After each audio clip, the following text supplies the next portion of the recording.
Fala pessoal, tudo bem? Mais um vídeo aqui no canal. Vou pedir a você que você se inscreva, é muito importante para você se inscrever aqui no canal. Só clicando no botão abaixo, inscrever-se, é de graça, tudo certo. E também vou pedir a você que me siga lá no Instagram, tem análise também, tá? Lá no Instagram, @BernardoAqui, esse é o perfil, @BernardoAqui. Eu quero falar sobre o jogo entre Corinthians e Flamengo, Flamengo e Corinthians, no Maracanã, na próxima quarta-feira, nesta quarta-feira, melhor dizendo, né? O Flamengo tem um tabu a ser mantido ali, ou até ampliado, né? O Flamengo não perde do Corinthians faz 8 jogos, com saldo, a diferença de saldo monumental também e tal. O Corinthians, evidentemente, tenta quebrar isso. Vale lembrar que esse jogo, em tese, apenas em tese, porque o Flamengo segue ali na briga pelo título brasileiro, pode significar o Corinthians, se perder, o adeus ao sonho de entrar na fase de grupos da Libertadores da América. Seria um prejuízo muito grande, tá? Você conhece o aplicativo OneFootball? Não conhece? É o melhor aplicativo de futebol do mundo, com estatísticas, números dos principais campeonatos de futebol mundo afora, reportagens, você baixa ele de graça aqui, tem que ser aqui para ser de graça, tá?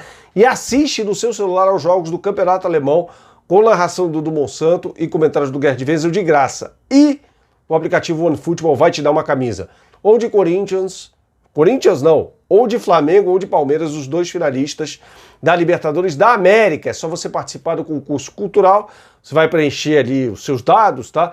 Vai responder uma pergunta, quem vai ganhar a Libertadores e por quê, e você automaticamente já está inscrito no concurso cultural e pode ganhar essa camisa de Palmeiras ou de Flamengo, lembrando que a promoção vale até o próximo dia 20, ou seja, o próximo sábado, tá?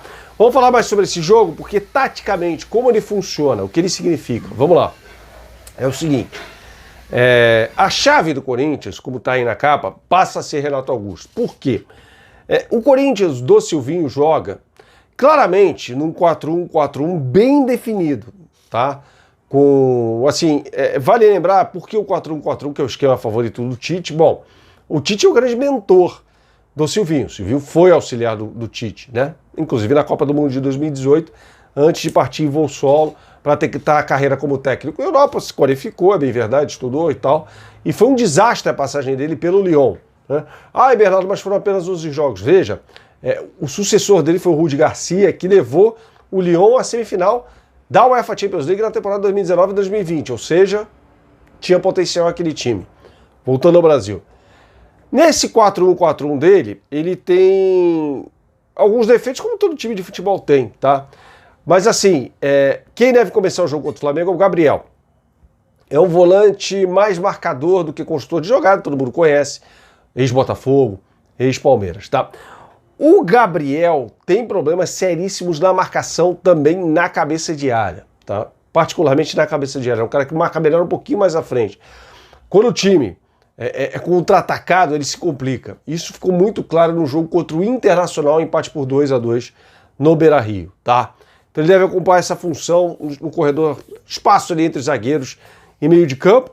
No lado direito, a dúvida, Gabriel Pereira ou Mosquito, independentemente de quem jogar, são jogadores dribladores, jogadores fortes no mano a mano, tá? Então, assim, os jogadores que, seja lá quem for, podem causar muitas dificuldades ao Ramon ou ao René, né? E aí, no espaço, como meia direita, tá? O Juliano, um jogador muito bom, já viveu um momento melhor no Corinthians, mas é bom jogador, tá? E aí a grande chave, Renato Augusto. Por quê? O Renato Augusto, em algum momento, isso começa timidamente na derrota para o São Paulo no Morumbi por 1-0, tá? E com mais força no jogo contra o Internacional, empate por 2-2. O Silvinho não gostava das atuações do Jojo, era reserva do time do Corinthians, tampouco do Roger Guedes como centroavante. O Roger Guedes já tinha rendido bem na posição, mas aí no jogo contra o São Paulo, o Silvinho começa a mudar a cabeça dele. No jogo contra o Internacional no Beira-Rio, o Renato Augusto passa a jogar como centroavante e vai muito mal nessa posição, tá? E ali é também um problema, assim, o Corinthians começava a ter problema em duas posições, na posição de centroavante e no ponta esquerda, porque ele tentava Vitinho, Adson, e ninguém vinha desempenhando muito bem, né? E aí o Corinthians joga, assim, com essa formação, com o Renato Augusto nesse posicionamento, contra a Chapecoense, contra a Fortaleza, contra o Atlético Mineiro. Ali no Mineirão foi a gota d'água, porque foi um massacre do Galo. Fez 3-0 no Corinthians.